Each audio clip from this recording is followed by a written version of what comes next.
हाय, मी दिव्या. तर आज आपण बनवणार आहोत कांदा पोहे. कढाई ठेवून घेतली. कढाई गरम झाली की त्यामध्ये आपण तेल टाकणार आहोत.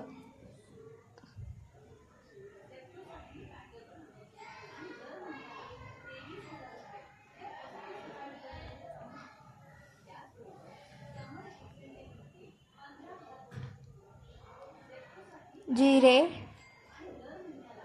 मोहरी, हिरवी मिरची कट करून घेतली होती ती टाकून घ्या.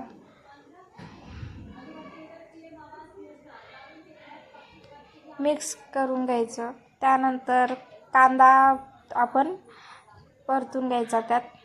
त्यानंतर कढीपत्ता पण सोबतच टाकायचा.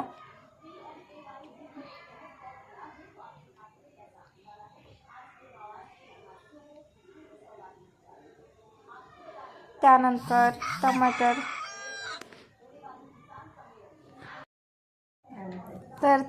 टाकून घ्यायचं. टमाटर पण मिक्स करून घ्यायचं.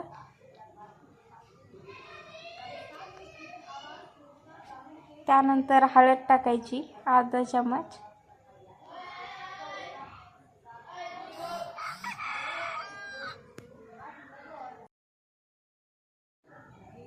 त्यानंतर पोहे टाकायचे.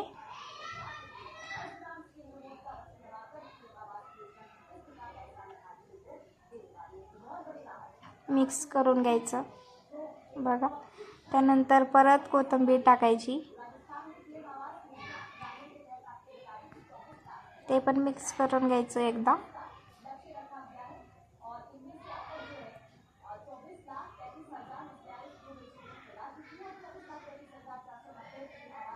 बघा आपले पोहे झाले. तर कसे वाटलेत ते सांगा नक्की कमेंटमध्ये. तर बाय, भेटू आपण दुसऱ्या व्हिडिओमध्ये.